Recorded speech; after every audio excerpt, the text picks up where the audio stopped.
That engine had defeated 6 certified technicians over 4 days. It had brought the head of engineering at Heritage Classic Motors to sign a failure report with a hand that wasn't entirely steady. A man with a master's degree from MIT and 17 years of professional credentials behind his name. It had nearly swallowed a $5.3 million contract whole. The kind that takes 3 years to build and 1 weekend to almost lose, and then at 11 on a Thursday night. A man in a faded gray Carhartt jacket walked into the service bay. His hands still carried the faint trace of engine oil from the afternoon shift he'd finished 4 hours earlier. His 6-year-old son was asleep in the truck parked outside. A small red toy toolbox tucked under one arm. The man walked to the car without greeting anyone.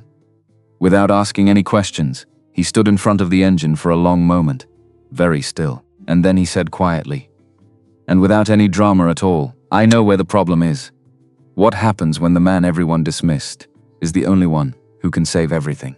The man walked to the car without greeting anyone, without asking any questions. He stood in front of the engine for a long moment, very still, and then he said quietly, and without any drama at all, "I know where the problem is. What happens when the man everyone dismissed is the only one who can save everything?" The garage was called Williams Auto Repair, and it sat on the eastern edge of Richmond, where the streets got quieter and the buildings got shorter, and nobody wore a tie. It was a 2-bay operation in a building that had been a furniture repair shop in a previous life. And it still had the old smell of sawdust underneath the newer smell of motor oil and brake fluid. The sign out front was hand-painted. The lift was second-hand. But every tool on the wall hung in its exact place, sorted by function and by size, and the floor was swept clean at the end of every working day without exception. Robert Williams ran the shop the way he ran everything, without announcement, without decoration, and with a precision that most people who came in for an oil change never noticed, and never needed to.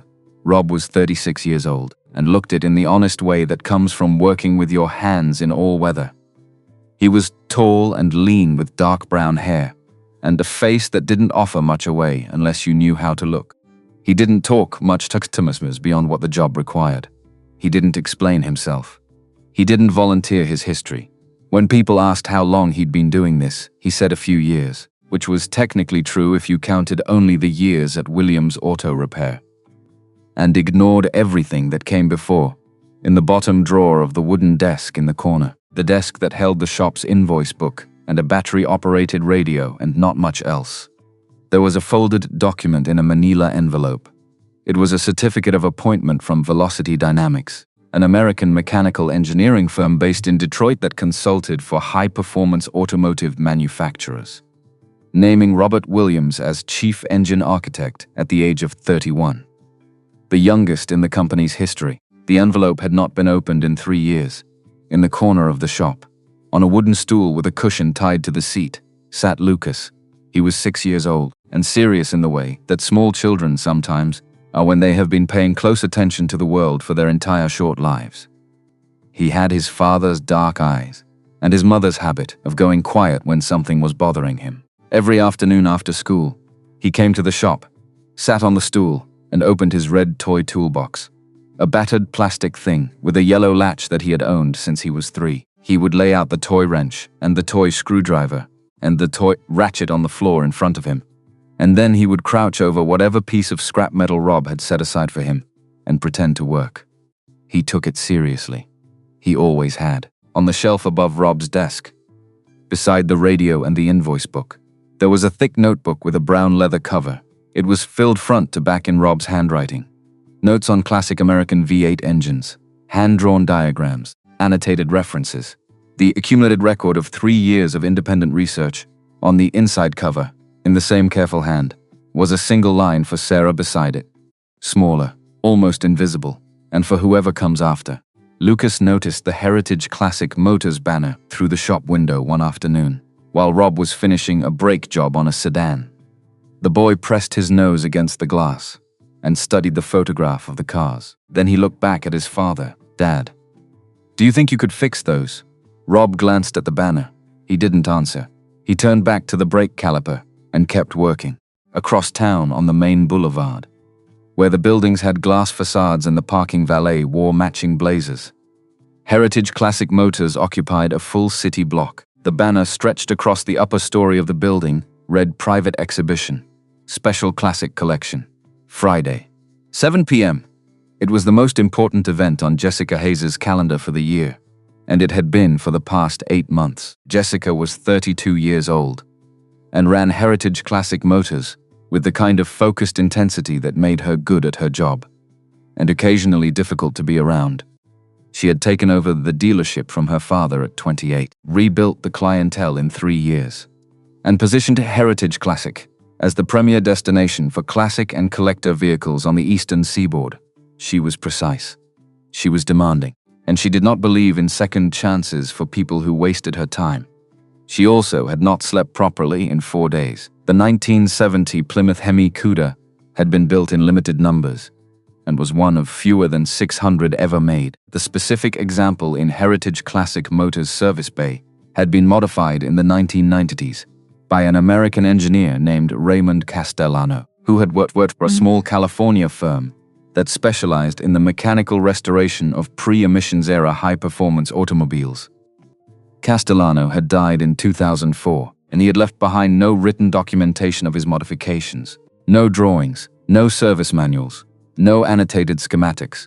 What he had left behind was a 426 cubic inch V8 engine that ran by all accounts better than the day it left the factory. Until 4 days ago, when it had simply stopped, not gradually, without warning. It had stopped between one firing cycle and the next, as completely as if someone had switched it off, at a source that no diagnostic instrument could locate. Edward Cross, who owned the car and 9 others in the collection he had placed on consignment with Heritage Classic Motors, had called Jessica personally. His voice had been calm. That was worse than shouting. If the Cuda was not running and on display by Friday at 7 p.m., he said he would withdraw the consignment agreement in its entirety. 5.3 million in inventory. Gone. The exhibition. Heritage Classic's most visible event in 3 years. Reduced to a gap on a platform. And a conversation that Jessica did not want to have. 6 of Heritage Classic's certified technicians had worked on the Cuda, one after another, and then in combinations. Over 4 days, none of them found the fault. The diagnostic system produced contradictory error codes that pointed in 3 different directions simultaneously, and resolved none of them. Kenneth Porter, who had spent the better part of the 4th day under the hood, wrote in his technical report, "Engine unrecoverable. Recommend client notification of irreversible mechanical failure." Jessica read the report, set it face down on her desk, and called 3 independent specialists. The first declined when he heard the car's name and year. "Too complex," he said. "Not enough documentation." The second quoted a timeline of 8 weeks, and a fee that started at $500,000. The third drove in from 2 hours away, walked around the Cuda for 15 minutes in the service bay, and then walked back to his car and drove home. He called Jessica from the road. "I don't know what Castellano did to that engine," he said. "And because I don't know, I can't fix it without risking making it worse. I'm sorry." Jessica stood alone in the service bay after the call ended. The Cuda sat under the shop lights in its vitamin C orange paint, which was the color of something expensive and unapologetic. She put one hand on the hood and looked at it for a long time. It was Monday evening. Friday was 4 days away. On Monday morning, Rob drove to Heritage Classic Motors to pick up a parts order. He did this because the specific component he needed, a fuel delivery valve for a '73 Corvette he was restoring for a private client, was only available through a supplier that Heritage Classic Motors imported exclusively, and the wait time for a direct order was 6 weeks. Rob had called ahead. He had a confirmation number. He brought Lucas because school didn't start until 9, and it was only a quick pickup. He wore what he always wore: work pants, steel-toed boots, a clean but well-worn jacket. Lucas carried his red toolbox, as he almost always did when they went anywhere together, the way other children carry stuffed animals. The showroom floor of Heritage Classic Motors was everything Williams Auto Repair was not: high ceilings, recessed lighting, cars displayed like sculpture on platforms of polished concrete. The staff moved in quiet clusters and spoke at the volume of a library. Rob went to the parts counter, gave his confirmation number, and waited. Lucas stood beside him and looked up at a silver '62 Corvette on the nearest platform, with an expression of pure, uncomplicated awe. Kenneth Porter came through the door behind the counter before the parts clerk could respond to the confirmation number. He was the head of technical services at Heritage Classic Motors, 40 years old, broad-shouldered. With the particular confidence of a man who had never in his professional life been told he was wrong by anyone whose opinion he respected, he looked at Rob once. From the top of his head to the toes of his boots, with the efficient thoroughness of a man cataloging something he intends to discard. Then he looked at Lucas. And at the red plastic toolbox, he said loudly enough for the nearest cluster of staff and the two customers browsing the showroom floor to hear without difficulty. This counter isn't a walk-in service desk for backyard mechanics. If you need parts, there's an auto supply warehouse on Route 1. He paused for exactly long enough to make the next part land. And bringing your kid to a place like this again. And I'll have security escort you out. This isn't a playground. The showroom went quiet in the small specific way that spaces go quiet when something has happened that everyone present has decided not to acknowledge. One of the browsing customers turned slightly away. A staff member near the far wall found something on her clipboard to look at. Lucas stopped looking at the Corvette.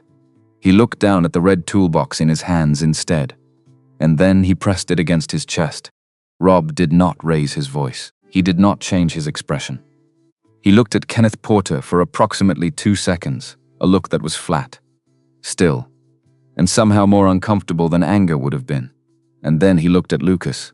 He said nothing to Kenneth. He simply waited at the counter until the parts clerk, clearly wanting the interaction to end, processed the confirmation number, and brought the component from the warehouse. Rob signed for it, tucked the box under his arm, and walked to the door. Lucas fell in beside him, just before they reached the exit. Lucas said quietly, "Dad, let's go," and they did, on the second floor, behind the long window that overlooked the showroom floor. Jessica Hayes had watched the exchange. She had seen Kenneth's performance, and she had seen the man in work clothes, and she had seen the small boy with the red plastic box pressed to his chest. She had not intervened. She had looked back at her phone. She had walked away. She told herself it was because she hadn't heard everything clearly. She would think about that later. In the dark. In the quiet of the shop floor on Thursday night. And she would know that wasn't true. On Monday evening, Rob drove home, collected Lucas from the neighbor who had picked him up from school, and made dinner for the two of them. Pasta, a green salad, a glass of water for himself, and apple juice for the boy. They ate at the small kitchen table with the window open to the backyard. Lucas was quieter than usual. He ate his pasta in careful, measured forkfuls, and didn't ask for a second serving afterward. They sat on the back step with the last of the daylight. Lucas turning his toy screwdriver over in his hands. He had been thinking since the morning. Rob could tell because the boy had his mother's thinking face, a slight downward pull at the corners of his mouth, a stillness in the eyes. Finally, Lucas asked, "Dad, why did that man talk to you like that?" Rob looked out over the yard where a maple tree was just beginning to turn at the edges. He let the question sit for a moment. He didn't know who he was talking to. Lucas was quiet for a beat. "Dumbs that make it okay." "No," Rob said. "It doesn't." Lucas turned the screwdriver over again. "Why didn't you say anything back?" Rob reached over and put a hand on the boy's shoulder. Briefly, the way he touched things he cared about without performance, without excess. Some things don't need to be said. They only need to be done. Lucas looked at him. He was 6, and there was a limit to what 6 years of living could do with a statement like that. But he nodded, because he trusted his father in the wordless, complete way that children trust the people who have never once given them a reason not to. There was a pause, and then Lucas asked something else. Something Rob hadn't expected. "Dad, are we poor?" Rob turned to look at him fully. The question hung there, simple, direct. The kind of thing a 6-year-old asks because he doesn't yet know how loaded it is. Where'd that come from? Lucas kept his eyes on the screwdriver. "That man said we don't belong in the nice place." Rob felt his chest ache, like something was pressing down on his ribs. "We're not rich, Lucas. But we're not poor. We have what we need." He paused. "And nobody gets to tell you where you belong based on what you're wearing, or what your dad does us for work. You understand?" Lucas nodded. But Rob could see he was still processing it, turning it over in his head the way he turned the screwdriver over in his hands. "Your grandpa," Rob said. "My dad." Ran this shop for 40 years, honest work. Helped people. When he died, the whole neighborhood came to his funeral. Not because he was rich, because he was good. That's what matters. Lucas looked up at him. Do you miss him? Every day, Rob said. Same as I miss your mom. Lucas went very quiet. And then, do you think they're proud of us? Rob didn't answer right away. He pulled Lucas close, one arm around the boy's shoulders. I know they are, inside. After Lucas was asleep, Rob stood at the kitchen shelf and looked at the brown leather notebook. He had not opened it in several months. It held, among other things, 47 pages of research on Raymond Castellano's engineering methodology, the culmination of 3 years of independent study that Rob had pursued alongside his work at Velocity Dynamics. During the years when he had still believed he would one day write something definitive and useful about the way certain engineers understood machines as acoustic systems rather than purely mechanical ones, Castellano had been the greatest of these. He had designed engines the way composers write for string quartets, each component calibrated for resonance, for the specific frequency at which the whole assembly would operate as a single coherent system. Rather than a collection of individual parts, the research had begun as professional interest. It had become something close to obsession. And then Sarah had died on a Tuesday afternoon in November, on a road she drove every day. And Rob had closed the notebook and put it on the shelf, and driven himself and a 3-year-old Lucas back to this town where he had grown up, and opened the shop, because there was a boy who needed a father who was present, and Rob Williams, above all things, knew how to be present. He stood there now, one hand on the notebook's spine, thinking, I'm 36 years old. 3 years ago, for everything. Corner office in Detroit, research budget, respect. Then Sarah died and I came home, opened Dad's shop, changed oil, rotated tires. Some nights I wake up at 3 a.m. and wonder, did I waste it, the knowledge? The research, Sarah used to say, you have a gift, Rob. Don't bury it. But she also said Lucas needs you. Can't do both. Or maybe I'm just scared. Scared that if I open this notebook, I'll see how much time passed. How much I'll never get back. He took his hand off the notebook, turned away, went to bed. Tuesday brought no progress for Jessica.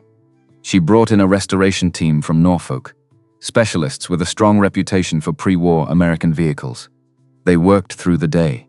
That evening, their team leader sat across from Jessica in the conference room and was honest in the way that only people who are genuinely stumped can afford to be. Whatever Castellano did to that engine, he said, he did it according to a logic that doesn't exist in any documentation I've ever encountered. The modifications are there. We can see them. But we don't understand the system they create.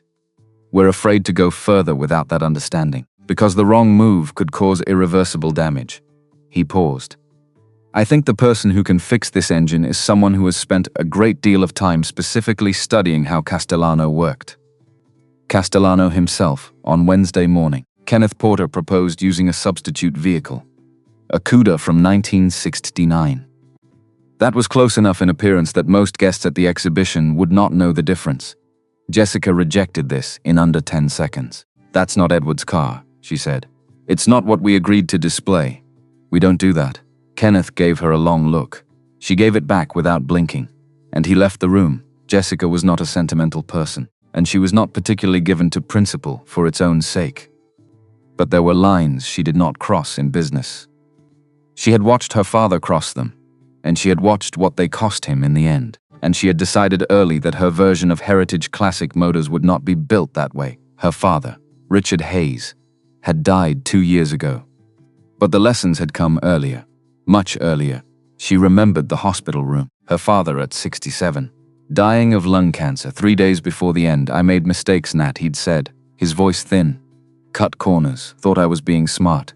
You know what it cost, your reputation? No. He'd gripped her hand. My integrity. Reputation you can rebuild. Integrity. Once it's gone, it's gone. His eyes had been fierce even then. Don't be me. Do it right, even when it's hard. He'd died 3 days later, and Jessica had taken over the dealership, with those words carved into her like a scar. On Thursday morning, Amanda Chen set a single sheet of paper on Jessica's desk and stood back without saying anything. The paper had 2 items on it. The first was a name, Robert Williams, Williams Auto Repair, followed by an address on the east side of town. Below the name, Amanda had written in her precise small handwriting what a contact in the industry had told her. Robert Williams, former chief engine architect, Velocity Dynamics, left the company 3 years ago, has not returned to the industry. He wrote the most comprehensive existing analysis of Raymond Castellano's engineering methodology, an unpublished thesis that is cited in 2 academic papers and 1 industry journal. Currently operates a one-man auto repair shop. Single father, Jessica read the page twice. She looked at Amanda. This is the man from Monday. It was not a question. Amanda said nothing. She didn't need to. Jessica looked out the window for a moment and then said, "Set up a meeting for tonight." She paused. "I'll go myself." Rob was finishing the last job of the day. A routine coolant flush on a pickup truck. When he heard footsteps behind him that didn't belong in his shop, heels on concrete have a specific sound. And that sound had no business being in Williams' Auto Repair at 8:30 on a Thursday evening. He rolled out from under the truck and stood up. Jessica Hayes was standing in the doorway of the bay, her jacket still on, her dark hair pulled back, a leather portfolio under one arm. Amanda stood a step behind her. Rob recognized Jessica immediately. She was the woman on the second floor, the one who had looked down at the showroom and then looked away. She recognized him too. He could see it in the slight adjustment in her posture.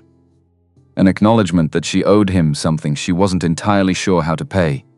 Jessica did not waste time on preamble. "I have a 1970 Plymouth Hemi Cuda with a modified V8 engine. Non-standard modifications, no documentation. 6 technicians, 2 outside teams, 4 days. Nobody can fix it. The exhibition is tomorrow at 7 p.m. I need you." Rob wiped his hands on a shop rag and looked at her.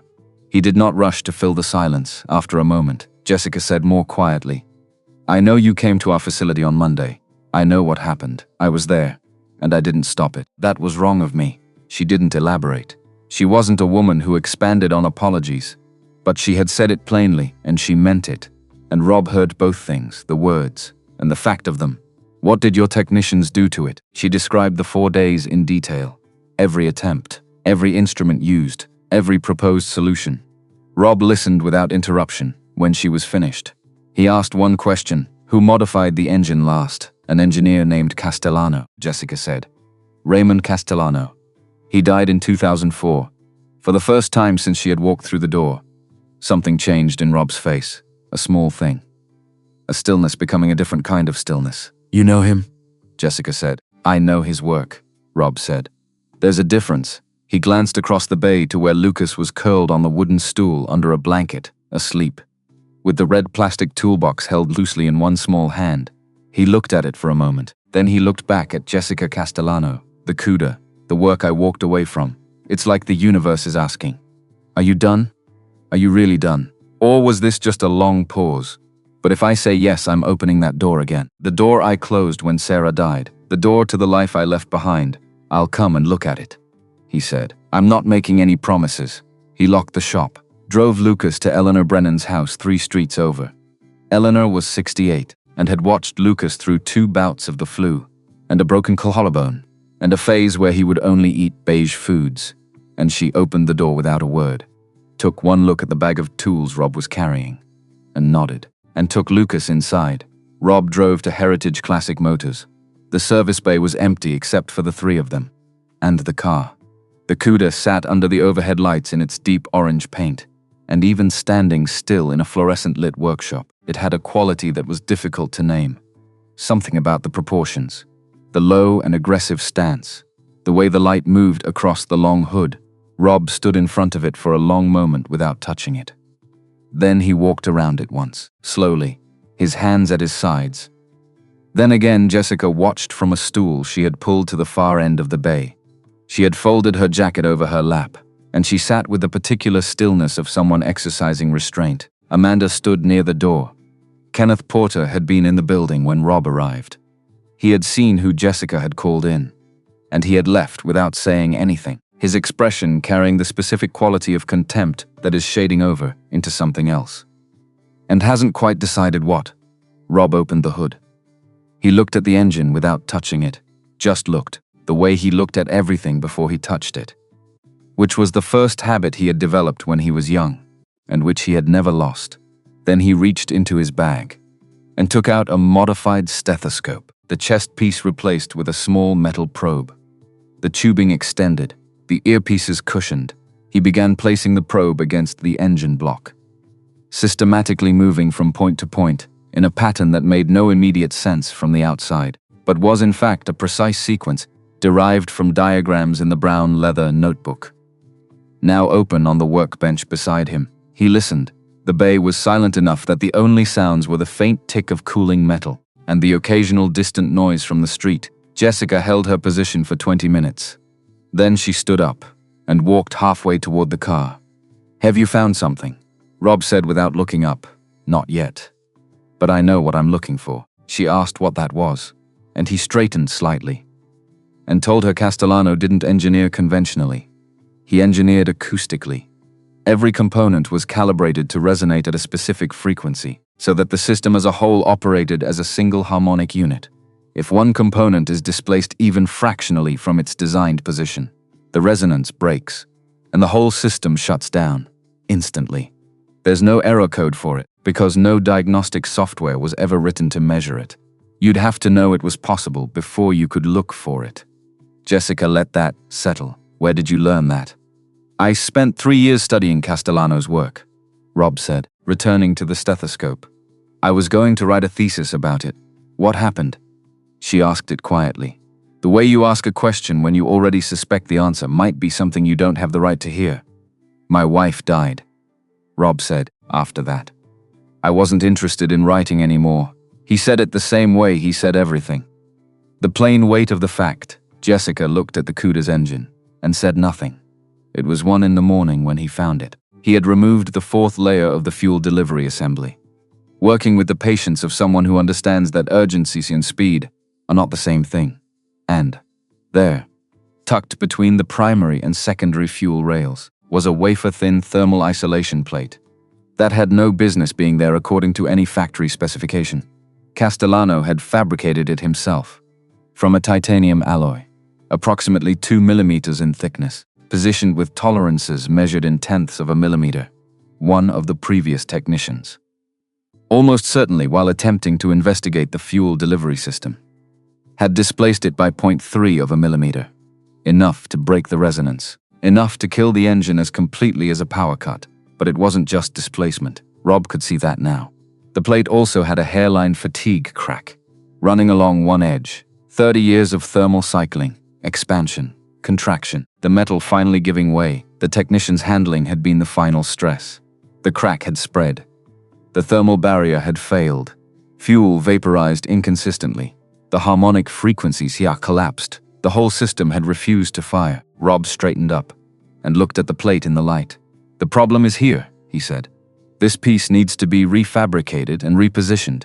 The original has been microfractured, probably when it was moved, and it won't hold." Jessica looked at him for a second. "It's 1 a.m. "I know. I need 40 grams of titanium alloy and a handheld grinder with a fine-grade wheel." She picked up her phone. It took her 40 minutes. 3 phone calls and a $200 surcharge to a 24-hour metal fabrication shop across town. But she got it. Rob worked for 2 more hours. He fabricated the replacement plate on the workbench, using the grinder, the original as a template, and calipers that measured in hundredths of a millimeter. He checked the thickness at 11 points. He checked it again. Then he recreated the assembly, layer by layer. Each component returned to its exact position in the sequence he had documented before disassembly. His hands did not rush. His hands never rushed. They moved with the particular efficiency of someone who had performed 10,000 versions of this motion, and no longer needed to think about any of them. Jessica watched without speaking. At some point, Amanda had quietly brought 2 coffees from a machine somewhere in the building, and left one on the bench near Rob, and one near Jessica, and retreated without comment. This is what I'm good at. Understanding systems, seeing what others miss. 3 years of oil changes and tire rotations. Honest work. But this work feels different. Maybe I didn't have to choose. Father and engineer, maybe I forgot I could be both. At 3:45 in the morning, Rob closed the engine cover, set down his tools, and looked at the Cuda SCART it. Jessica climbed into the driver's seat.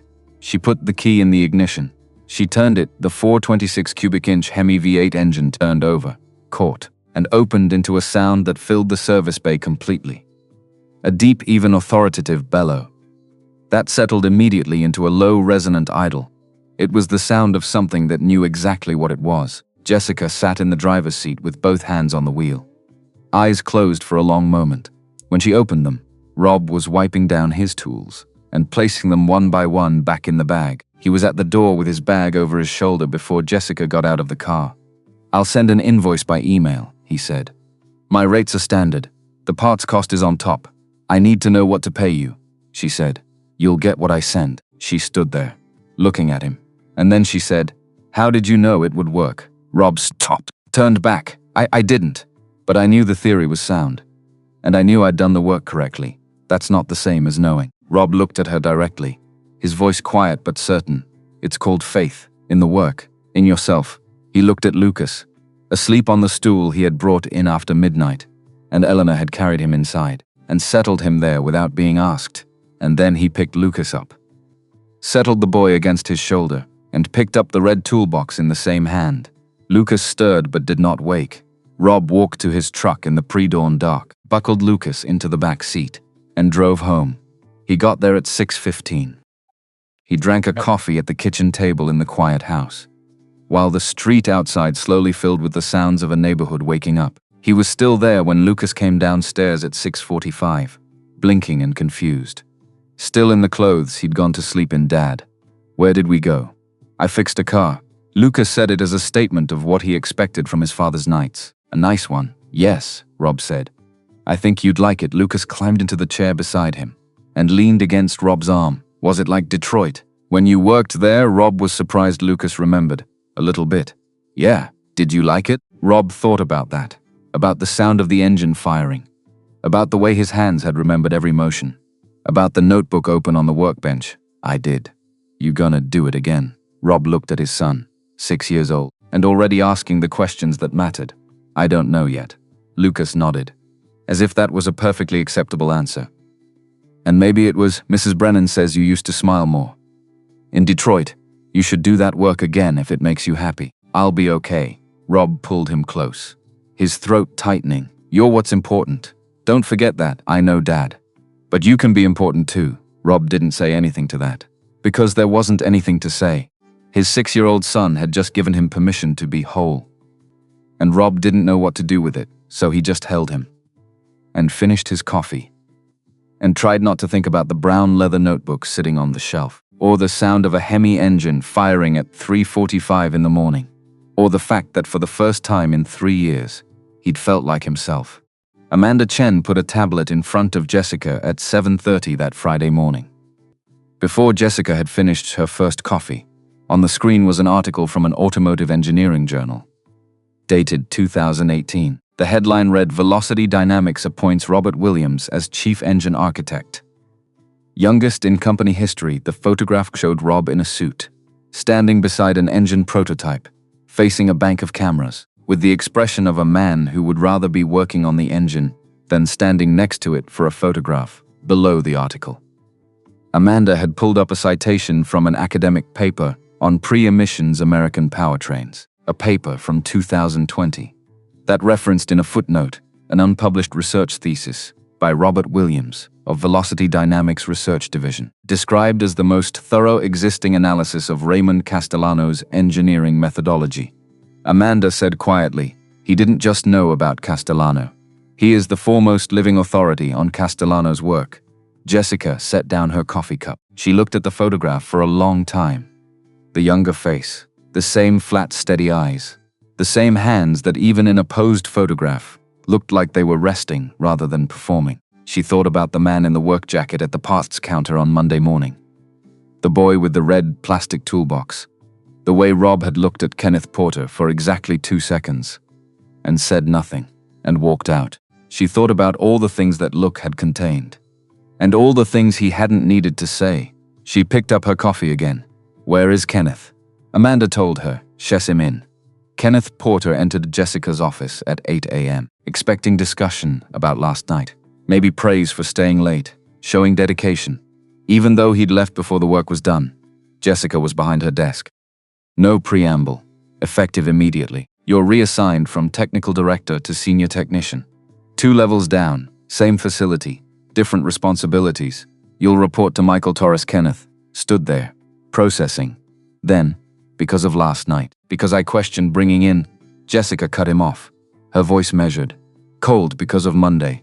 You publicly humiliated a customer on my premises. That customer turned out to be the only person in the relevant professional world capable of fixing the problem you declared unfixable. She paused. Your engineering degree is impressive. Your credentials are real, but you let arrogance override judgment. And you cost this company nearly $5.3 million in contracts. Because you couldn't see past your own assessment. Kenneth's jaw tightened. I followed every protocol, every diagnostic procedure. Protocols don't account for things you don't know exist. Jessica's voice stayed quiet. Rob knew they look for acoustic resonance failure. Spent 3 years studying it. You didn't know, so you declared it impossible. That's understandable. She stood up, dismissing him on sight, treating him like he had no right to be in our building. That's something else. She let that settle. My father taught me something before he died. The difference between a good leader and a failed one isn't avoiding mistakes. It's what you do after. You made a mistake Monday, a serious one. How you handle this demotion will determine whether you're worth keeping at all. Kenneth stood there, jaw set. He didn't argue, because there wasn't anything to argue. He knew what he had done. He knew what it had cost. Is that all? That's all. He left. Jessica sat back down, picked up her coffee, and allowed herself exactly 30 seconds to feel satisfied, before moving on to the next thing, which was the exhibition. 7 hours away, Rob's invoice arrived at 4:47 a.m. As promised, parts, $340. Labor, 6 hours at $125 per hour. $750 total. $1,090. The number was reasonable in the way that invoices of people who are very good at things and have stopped needing to charge what they're worth tend to be reasonable. Jessica looked at it for a moment, did the math. Then she opened her banking application and transferred $5,000 into the account listed. She did not include a note. She assumed he would understand. He did. He saw the notification while he was halfway through pulling the engine on a '99 Camry that had come in that morning. And he looked at the number on the screen, and he felt something that was not surprise. He had expected something like this from Jessica Hayes, whom he had assessed correctly in the first 20 minutes. And then he put the phone in his pocket and went back to the engine because there was work to do. And the work didn't care about anything else. Lucas was at school. Eleanor would pick him up at 3. Rob had the day to himself, which meant 6 brake jobs, 2 oil changes, and 1 transmission flush that was going to take most of the afternoon normal work. The kind he'd been doing for 3 years. Except his hands remembered last night. The precision of fabricating that plate, the satisfaction of hearing the engine fire, the way the whole system had come together. Harmonic. Complete. He couldn't stop thinking about it. The exhibition that Friday evening was everything it was meant to be. Heritage Classic Motors' main floor was remade into something between a gallery and a concert hall. Warm light, careful spacing between cars. A string quartet in the corner, playing something that sounded expensive. The guests came in their good clothes and moved slowly between the vehicles, with the particular reverence that expensive, beautiful things tend to produce in people who can afford them, at the center of the display. On the raised platform in the middle of the room, the 1970 Plymouth Hemi Cuda sat in its vitamin C orange paint, under a light that had been angled specifically to catch the curves of the hood. Its engine was running. The sound it produced was barely audible in the room, a low, settled vibration that you felt more in your chest than heard with your ears. But it was there, and it was perfect.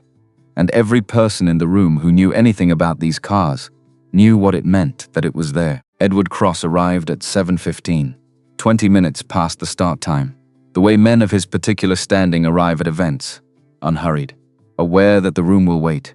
He was 72, white-haired, and had the bearing of someone who had spent 60 years surrounded by things of exceptional quality, and had developed the ability to recognize them without effort. He walked straight to the Cuda, and put his hand on the hood above the engine, and felt the vibration. and stood there for a moment with an expression that was not public. Then he found Jessica. You did it. Not an accusation, not excessive praise. Simply a statement from a man who had not entirely believed it would be done. I had help. Edward looked at her carefully.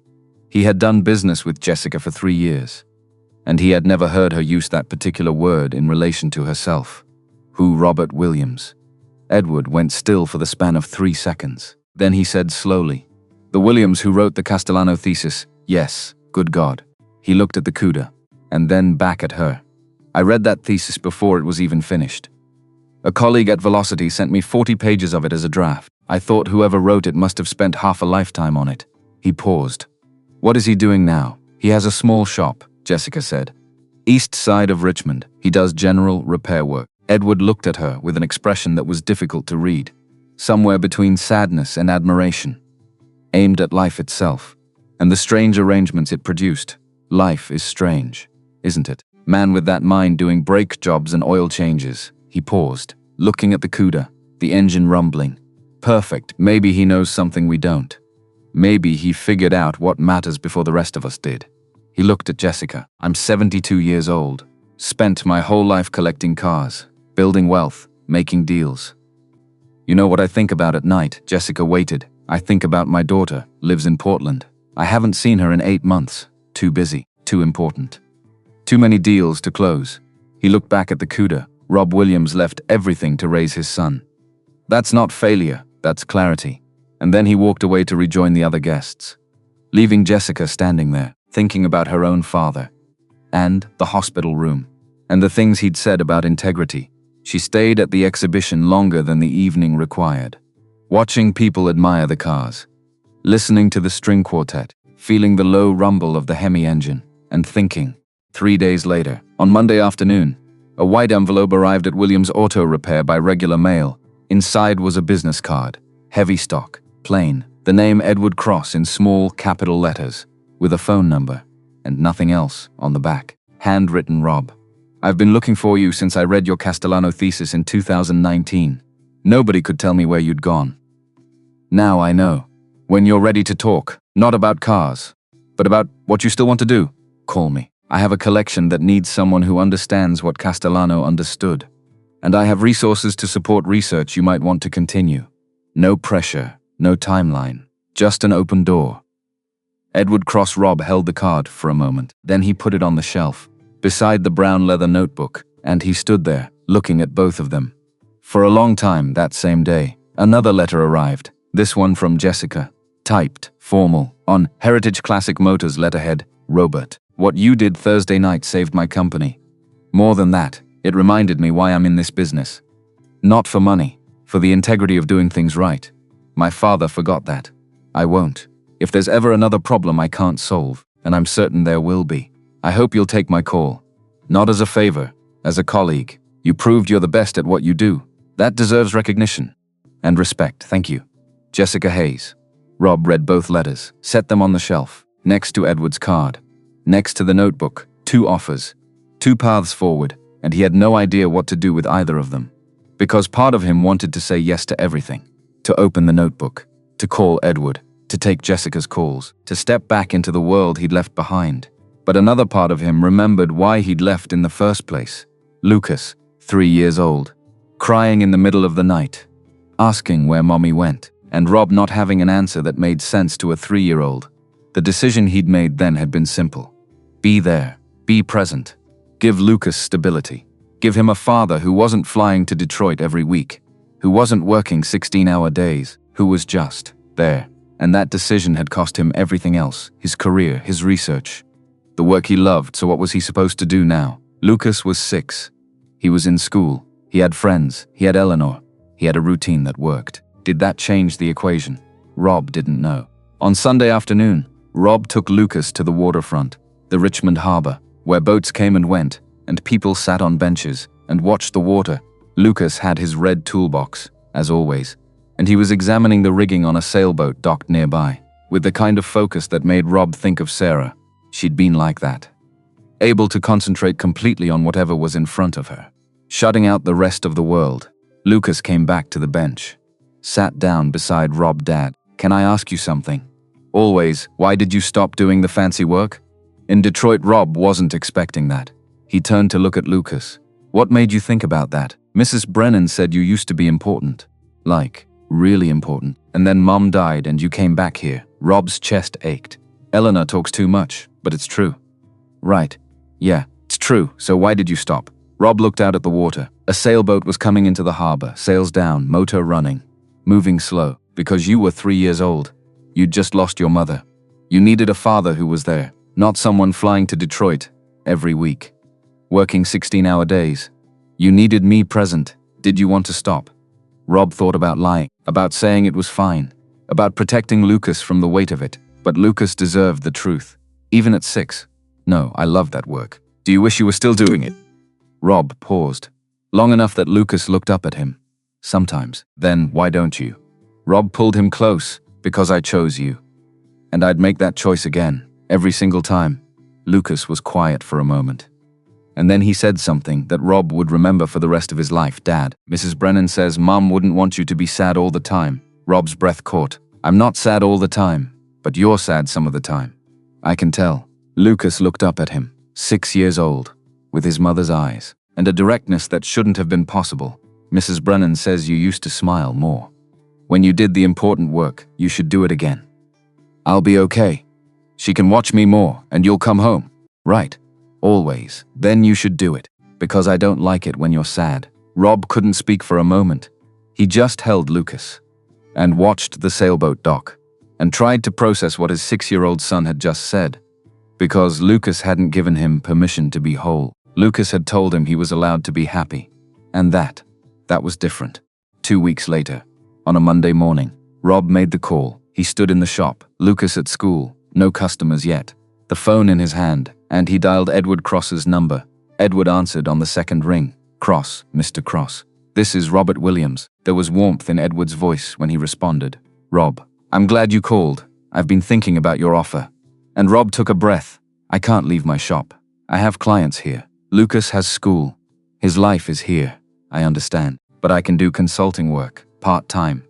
You bring the cars to me. I diagnose and repair. Or I come to you on weekends when Lucas is with Mrs. Brennan. I work on my schedule. You pay for expertise, not for me to uproot my life. Edward was quiet for a moment. Then that's more than fair. One more condition, name it. Sometimes I bring my son. He's 6. He's learning the trade. I want him to see this work. Learn from it. Edward's voice carried a smile. Rob, I'd be honored to have him. Then we have a deal. When can you start? Rob looked at the calendar on the wall, at the week ahead, at the life he'd built here, and the life he was stepping back into next Saturday. If that works, it works. I'll have the first car ready for you. They talked for a few more minutes, about logistics, about payment, about which car Edward wanted him to look at first. And when Rob hung up, he stood there in the quiet shop and felt something shift inside him, an integration, past and present. Father and engineer, Sarah would have told him that 3 years ago. If he'd been ready to hear it, Lucas had told him 2 weeks ago, and this time, he'd listened that evening. After Lucas was asleep, Rob went to the kitchen shelf and took down the brown leather notebook. He opened it for the first time in 3 years. The first page. Sarah's inscription for Rob, who understands engines like musicians understand sound. Love always. Sarah, below it. His own inscription for Sarah, for Lucas. For whoever needs to know that Castellano's engines weren't just powerful. They sang. Rob turned to a blank page at the back, picked up a pen, and wrote Sarah. I closed this notebook 3 years ago. I thought choosing to be Lucas's father meant giving up being an engineer. I was wrong. Lucas reminded me of that, in his 6-year-old way. He said I should do the work that makes me smile. So I'm opening this again, not to go back, but to move forward, with him. The work continues, and this time, I'm bringing our son with me. Rob closed the notebook, put it back on the shelf, but this time he put it face out, visible, not hidden.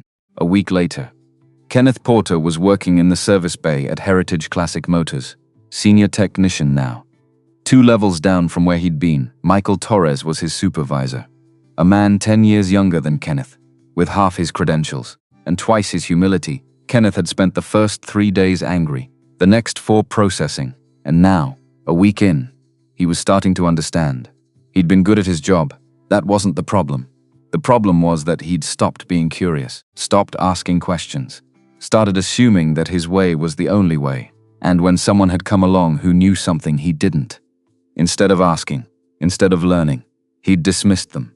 He'd dismissed Rob Williams, probably the best engineer he'd ever meet, because Rob wore work clothes and brought his kid to the showroom, and that dismissal had cost Heritage Classic nearly $5.3 million. And Kenneth, his position. Jessica had been clear about that. How you handle this determines whether you're worth keeping at all. So Kenneth was handling it. He was showing up, doing the work, keeping his mouth shut. And learning Michael Torres was patient, more patient than Kenneth deserved. And he was teaching Kenneth things, small things, about how to work with people, how to listen, how to admit when you don't know something. It was humbling. And it was exactly what Kenneth needed. He still thought about Monday morning sometimes, about the look on Rob's face, that 2-second stare, flat, still, uncomfortable. Rob hadn't needed to say anything. The look had said it all. You don't know who you're talking to, and you're about to find out. Kenneth had found out, and now he was learning to be better. Jessica received the call from Amanda on a Tuesday afternoon. "We have a problem." Jessica looked up from her desk.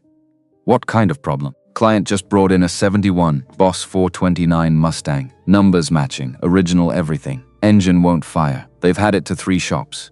Nobody can diagnose it." Jessica felt something click into place. "Let me guess. Raymond Castellano's work." Amanda nodded.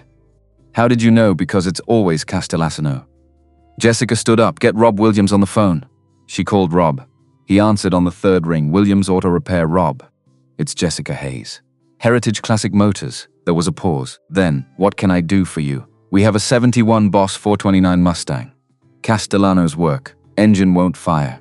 Can you take a look?" Rob was quiet for a moment. Then, "Quinnell wants it done by Friday. I know that's short notice. I can come Thursday evening. After I close the shop." "You sure?"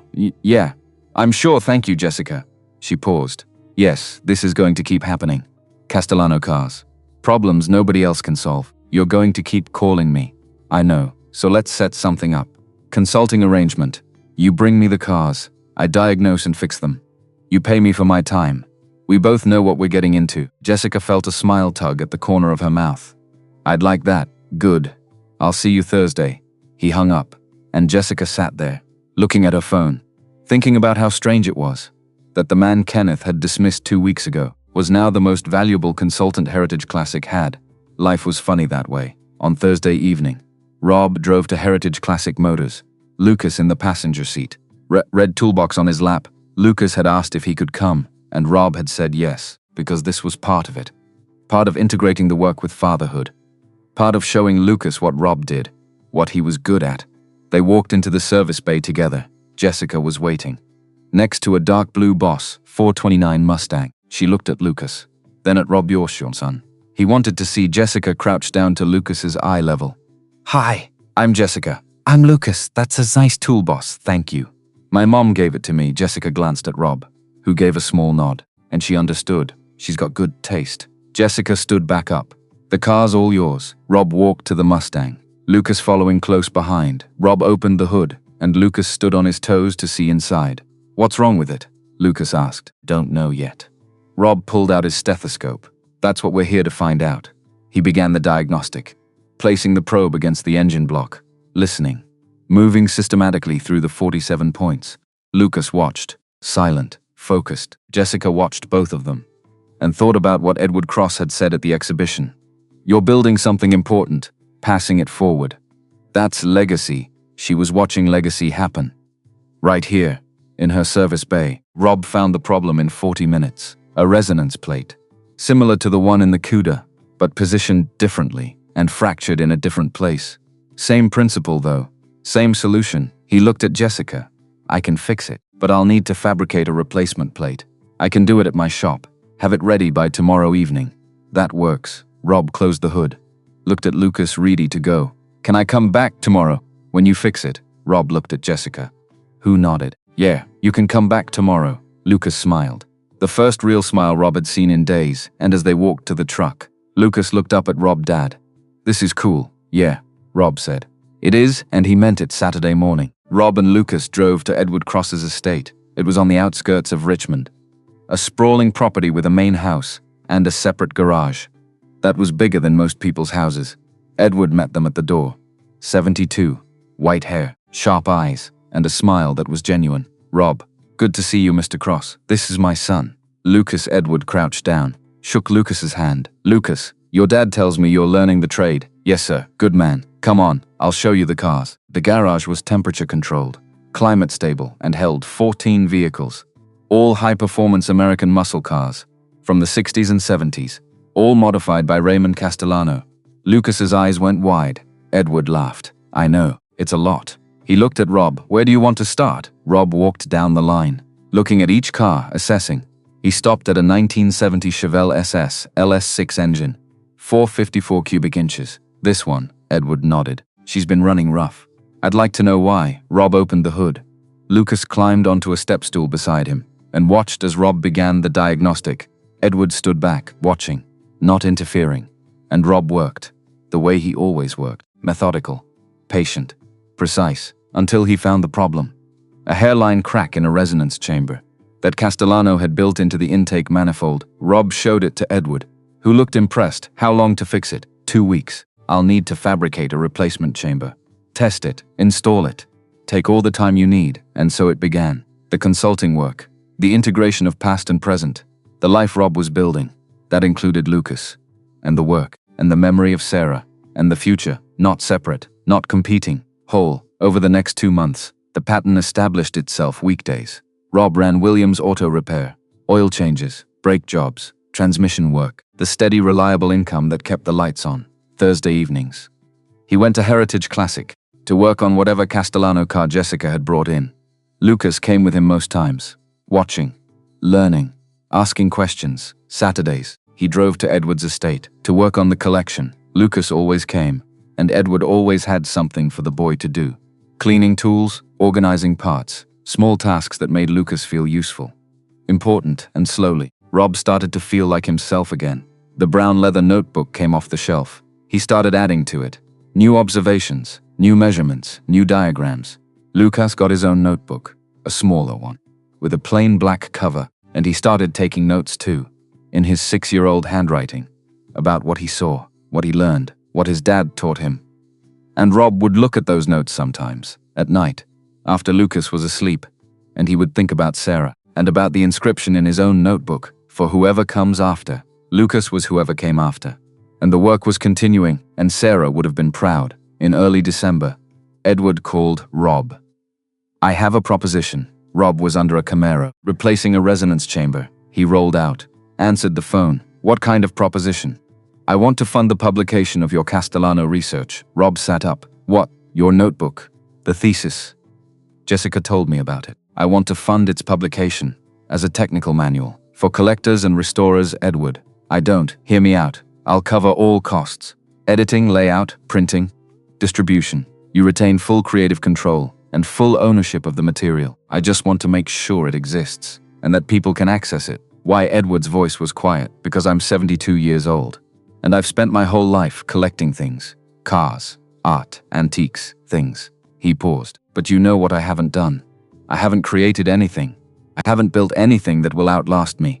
"Edward, you have a daughter, who I haven't seen in 9 months, who doesn't want my money or my advice, who wants me to be present, and I haven't been." There was a long silence. "Your research," Edward continued, "is something real, something valuable, something that will help people long after you and I are gone. Let me help you share it, please." Rob thought about Lucas, about the red toolbox, about Sarah's inscription, "For whoever comes after." He took a breath. Okay, yeah, let's do it." The process took 4 months. Rob rewrote sections, clarified diagrams, added photographs, organized the material into chapters. Edward hired an editor, a woman named Patricia Chen, who had worked on automotive technical manuals for 30 years, and who understood both the material and the audience. She was patient with Rob when he got stuck or frustrated or overwhelmed. "This is good work," she told him. After reading the first draft, "This is really good work. Don't doubt that." Lucas helped too, in his own way. He'd sit at the kitchen table while Rob worked, drawing cars, or doing homework, or just being there. And sometimes he'd ask questions about Castellano, about resonance, about why certain things mattered. And Rob would explain, and in explaining, he'd clarify his own thinking. and the manual would get better, on a Saturday in early March. The first printed copy arrived. Rob held it in his hands, a real book with a cover and pages, and his name on it, Acoustic Engineering in American Performance Vehicles. The Castellano Methodology by Robert Williams. Lucas was beside him, looking at it. "Is that your book?" "Yeah, can I see?" Rob handed it to him. Lucas opened it carefully, turned through the pages, and then he found the dedication page for Sarah, who believed in this work when I didn't, for Lucas, who reminded me why it mattered, and for Raymond Castellano, whose engines taught us that machines can sing. Lucas looked up at Rob, his eyes bright. "You put me in your book." "Of course I did." Lucas hugged him, hard. And Rob hugged him back, and thought about how strange it was, that the thing he'd been most afraid of, publishing the research, stepping into the light, had led to this moment, his son, holding a book with his name in it, knowing that he mattered, that he was part of something larger than himself. Edward hosted a launch event at his estate, a small gathering. Collectors, restorers, a few journalists from automotive publications. Rob didn't want to go, but Edward insisted, and Jessica insisted, and even Lucas insisted, so Rob went, in a suit he'd bought for the occasion, feeling awkward and out of place, until he started talking about the work. And then the awkwardness fell away, and he was just himself, explaining Castellano's approach, demonstrating harmonic resonance, answering technical questions, and people listened, really listened, because this wasn't just theory, this was practical knowledge, from someone who'd actually done the work, who'd fixed the cars, who understood the systems from the inside out. Afterward, a man approached Rob, late 50s, gray hair, confident bearing. "Robert Williams. That's me. I'm Jonathan Hayes. I run the automotive engineering program at Virginia Tech." Rob shook his hand. "Nice to meet you. I read your manual." Jonathan held up a copy. "It's brilliant. Absolutely brilliant. Thank you. I'd like to talk to you about something. We're developing a new curriculum focused on acoustic engineering principles in performance vehicles.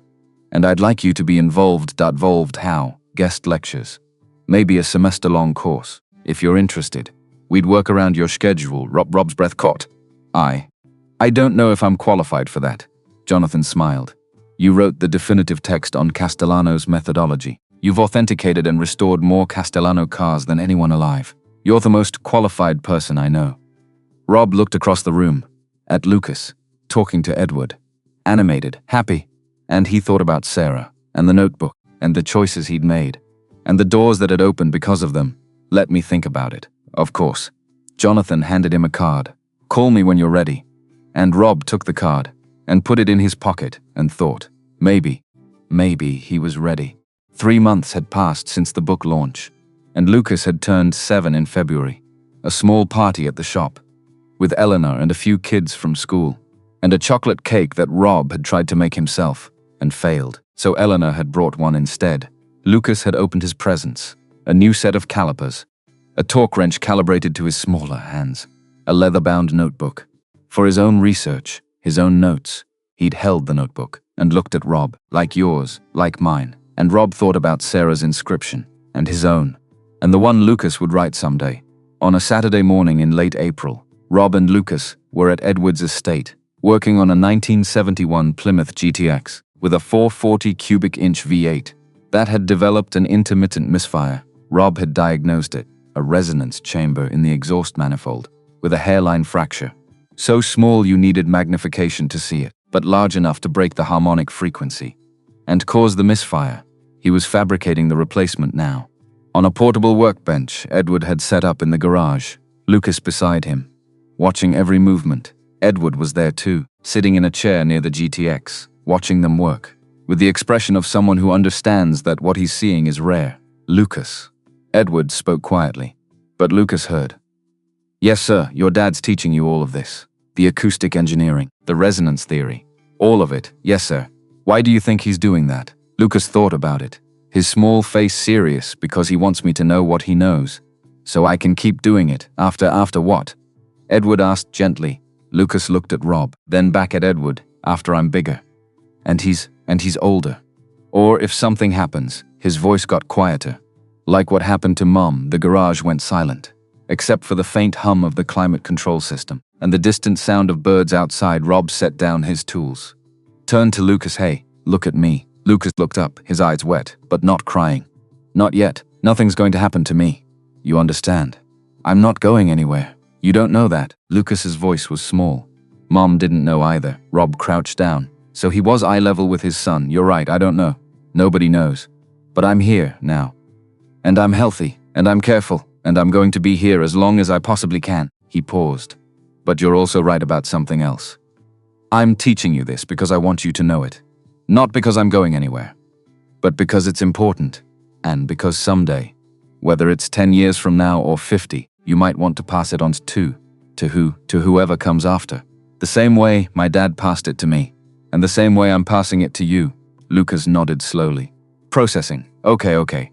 Lucas wiped his eyes with the back of his hand and picked up a socket wrench from his metal toolbox. Can we keep working? Yeah, we can keep working, and they did. But Edward sat there for a long time afterward, watching them, thinking about his own daughter in Portland, whom he hadn't seen in 10 months now, and wondering if it was too late to fix that on a Tuesday afternoon. Jessica called. We have a situation. Rob had learned that when Jessica said situation, it meant problem. And when she said problem, it meant crisis. What kind of situation? Kelland wants to sell a Castellano car. 68 Charger RT, 440 Magnum. Buyer is flying in from Texas. Wants proof the engine is authentic Castellano work. And wants it running before he commits. When Friday Rob looked at the calendar, it was Tuesday. That gave him 3 days. Bring it over. You sure? Yeah. I'm sure. The Charger arrived Wednesday morning on a flatbed truck, dark green paint, black vinyl top, and an engine that hadn't fired in 6 months. Rob spent Wednesday diagnosing, Thursday fabricating, and Friday morning installing. Lucas was at school, so Rob worked alone, the way he used to. Before all this started, and he realized something. He missed having Lucas there, missed the questions, the observations, the quiet companionship 3 years ago. He'd wanted time alone, time to think, time to work without interruption. Now, the silence felt wrong, empty. He finished the installation at 2 p.m., closed the hood and stood back. Then he got in the driver's seat, turned the key. The 440 Magnum turned over, caught, and settled into a deep rumbling idle. That shook the whole car, in the way that only a Castellano-tuned engine could. Rob sat there, hands on the wheel, listening to it, feeling it, and thinking about how far he'd come. In 6 months, from a man who'd closed a notebook and walked away from everything, to a man who'd opened it again and stepped back in, on his own terms because he could, because Lucas had reminded him he was allowed to be happy. The buyer from Texas showed up at 4 p.m. with Jessica and a certified appraiser. Rob opened the hood, showed them the modifications, explained the acoustic engineering, demonstrated the harmonic resonance. The buyer listened, asked technical questions. Good questions, the kind that showed he understood what he was looking at. And then he asked the question Rob had been waiting for. How do I know this is authentic Castellano work? Rob reached into his back pocket and pulled out a folded photocopy of a page from the brown leather notebook. This is from my research on Raymond Castellano's methodology, documented over 3 years. While I was at Velocity Dynamics, he unfolded it, showed the buyer and the appraiser the modifications on this Charger match Castellano's signature approach, resonance chambers in the intake and exhaust, harmonic frequency calibration across all rotating assemblies, thermal isolation plates in the fuel delivery system. It's all here. The appraiser studied the page, then looked at the engine, then back at the page. This is extraordinary documentation. Rob nodded. I have 47 pages like this, all focused on Castellano's work, published now. In the manual, the buyer looked at Jessica, then at Rob. If I buy this car, can I hire you for ongoing maintenance? Rob considered. Then yeah. You can. The buyer smiled. Then we have a deal. They shook hands, and the sale went through. And Jessica walked the buyer and the appraiser back to their car. When she came back, Rob was closing the Charger's hood that just earned Heritage Classic a 6-figure commission. Good. Jessica leaned against the workbench. You know what you just did, right? Fist a car. No, you authenticated it. You proved its provenance with your research. That notebook you have, the published manual, it's not just educational. It's the definitive reference for Castellano's work. Rob looked at her. And collectors are going to need you. More and more. Not just for repairs, for authentication, for restoration consultation. This is going to grow. Rob thought about that, about what it meant for him, for Lucas, For the life he was building, I can handle it. I know you can. Jessica smiled. Just don't forget where you started. When it gets big, I won't. On a cold morning in early May, Rob drove to Virginia Tech. For his first guest lecture, he'd said yes to Jonathan.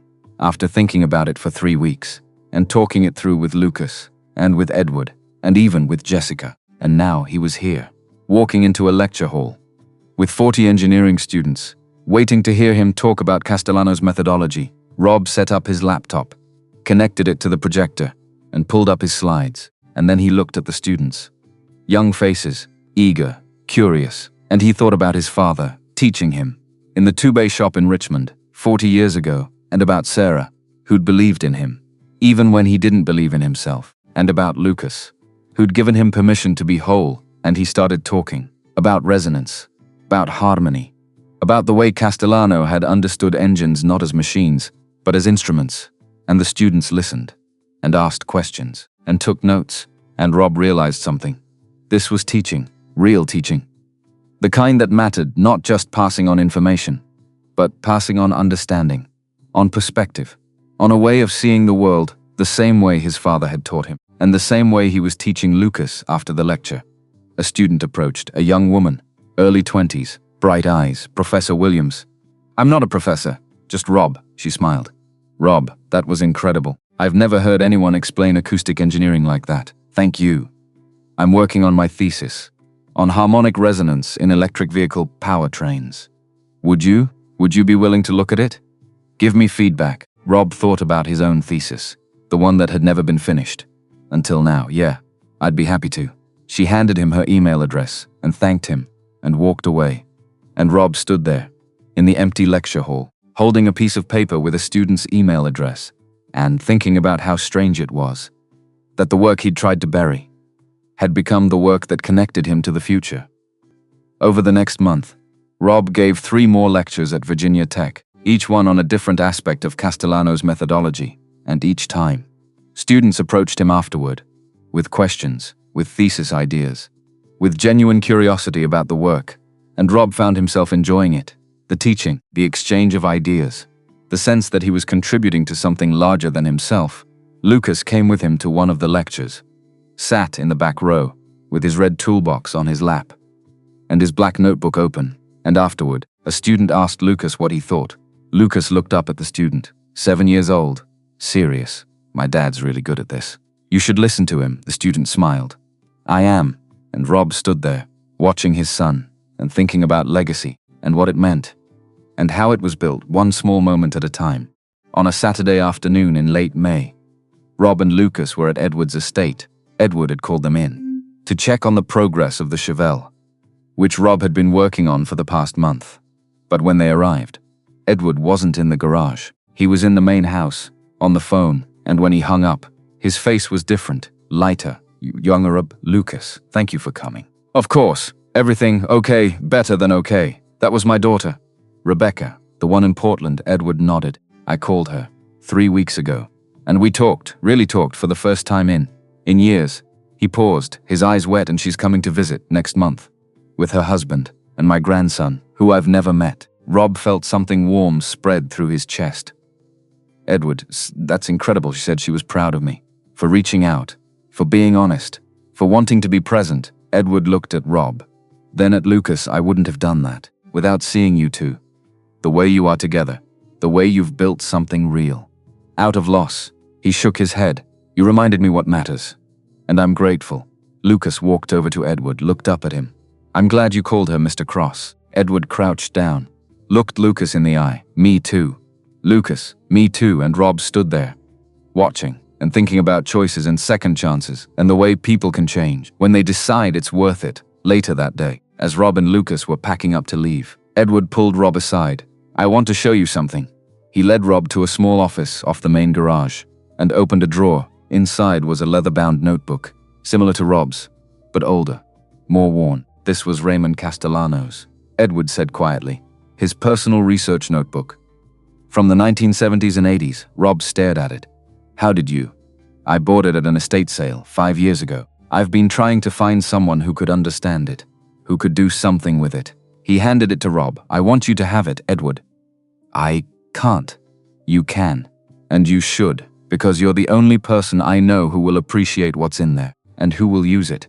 To keep the work going, Rob opened the notebook carefully and saw Castellano's handwriting, diagrams, equations, notes, decades of research. His breath caught. This is incredible. Study it. Learn from it. Maybe write a second manual, or donate it to a museum. I don't know, but it should be with you. Rob looked at Edward, then at the notebook, then back at Edward. Thank you. Edward smiled. Thank you for reminding me what legacy actually means. 3 days after Christmas, Jessica called. Happy holidays. Happy holidays. What's up?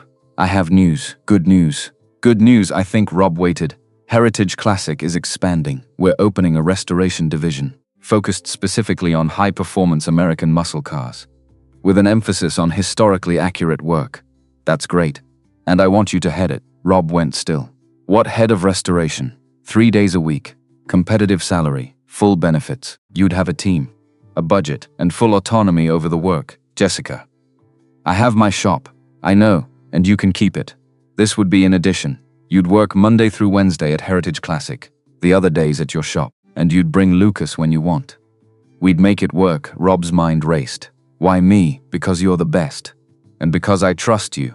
And because you understand that this work isn't just about fixing cars. It's about preserving history and honoring the people who built these machines. She paused. My father forgot that. I won't. And I need someone who won't either. Rob thought about it, about what it would mean.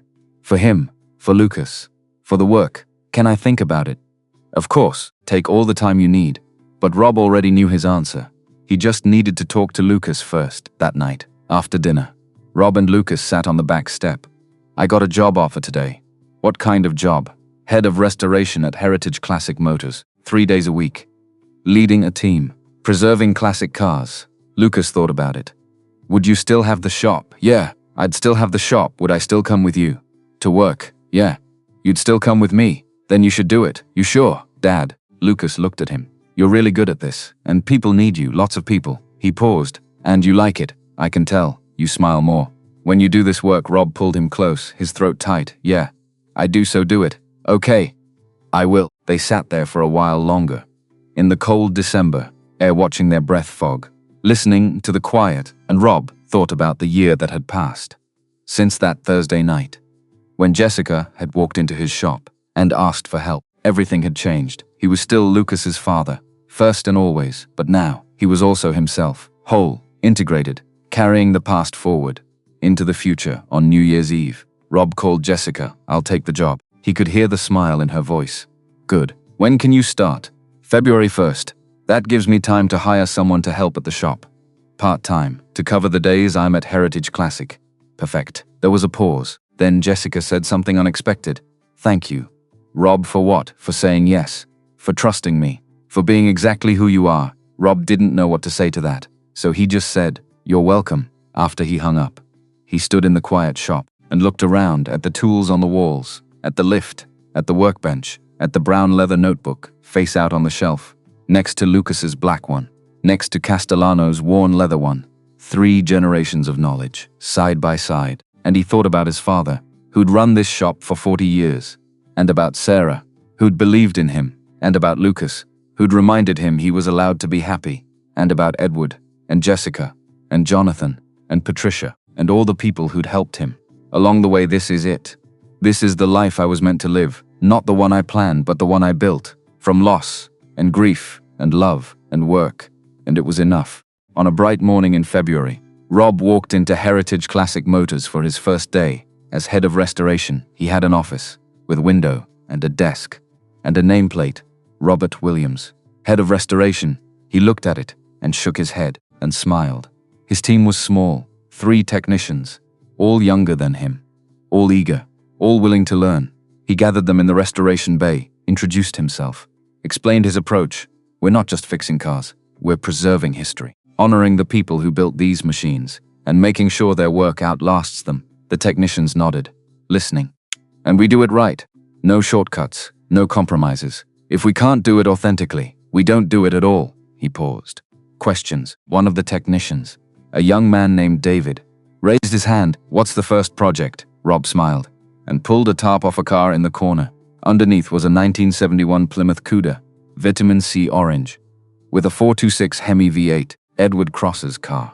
The one Rob had fixed 10 months ago, Edward wants a full restoration. Engine, transmission, suspension, interior, paint, everything. Back to original Castellano specifications. Rob looked at his team. Think we can do it. They nodded. Eyes bright. Then let's get to work, and they did, 3 months later. On a warm evening in May, Rob stood on a small stage. At a bookstore in downtown Richmond, the bookstore had hosted a reading for acoustic engineering in American performance vehicles.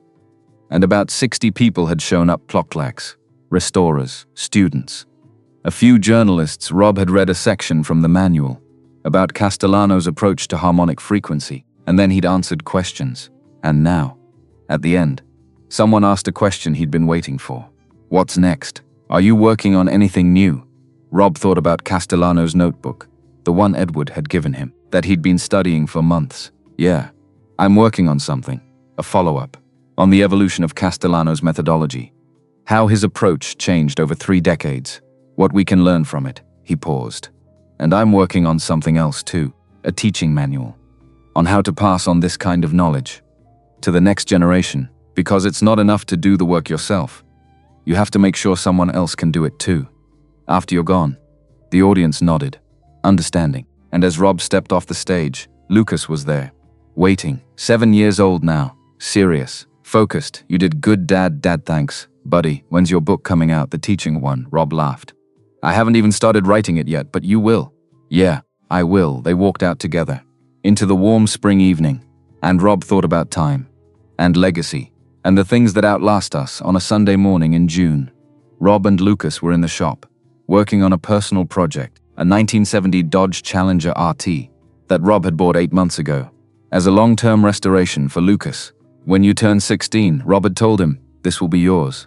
Lucas had stared at the car, eyes wide. Really, really. And now they were working on it together, slowly, methodically, no rush, pulling the engine, rebuilding it, from the ground up, with Castellano's principles, and Rob's knowledge, and Lucas's growing skill. It would take years.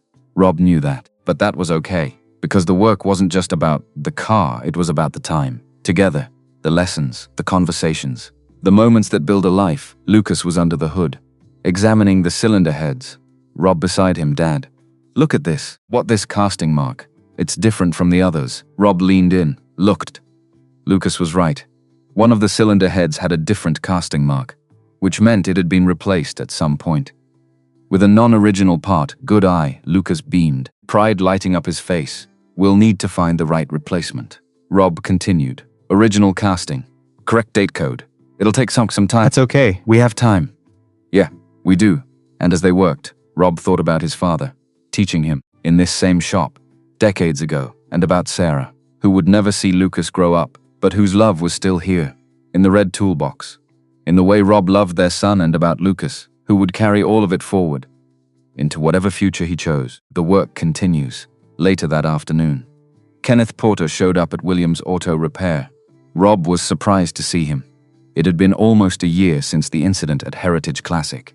Since the demotion, Kenneth stood in the doorway of the bay, looking uncertain, uncomfortable. Rob, can I talk to you for a minute? Rob wiped his hands on a shop rag. Yeah, come in. Kenneth walked in, looked around, at the tools, the lift, the organization. Nice shop. Thanks. Kenneth took a breath.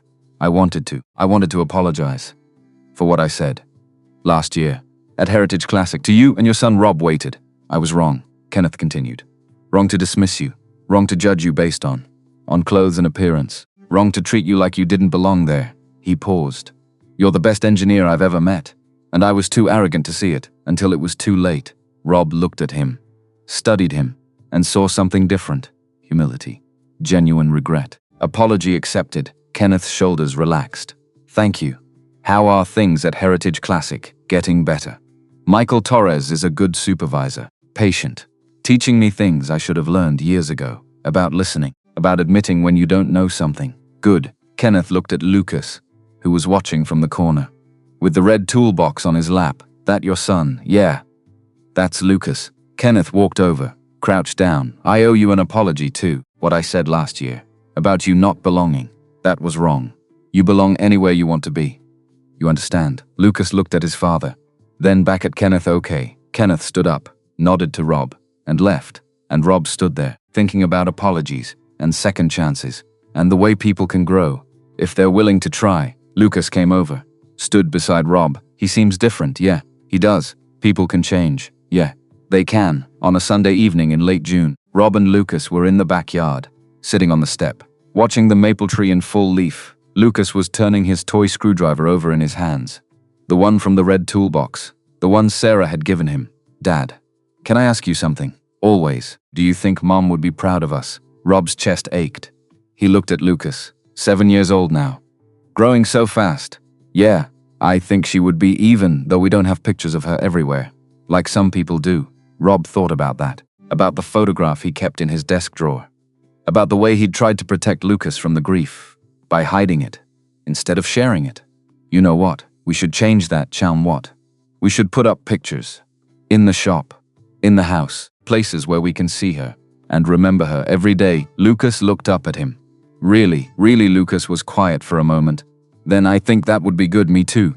They sat there for a while longer, as the sun set, and the air got cooler, and the maple tree swayed gently in the evening breeze.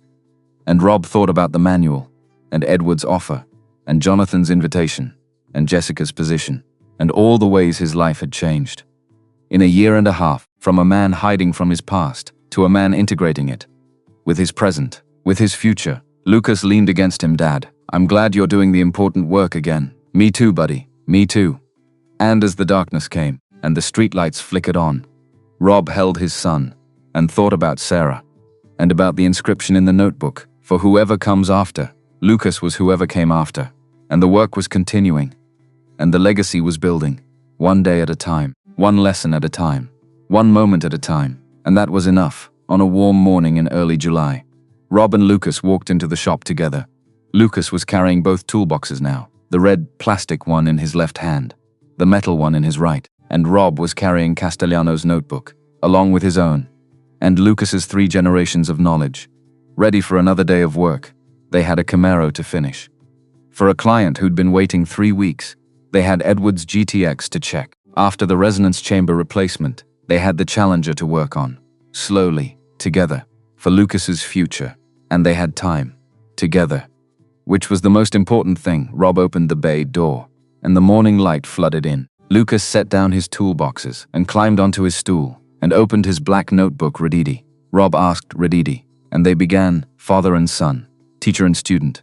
Past and future, the work continued, the legacy built, and in the quiet morning light, with the tools hung in their exact places, and the floor swept clean, and the notebooks open on the workbench, everything was exactly as it should be.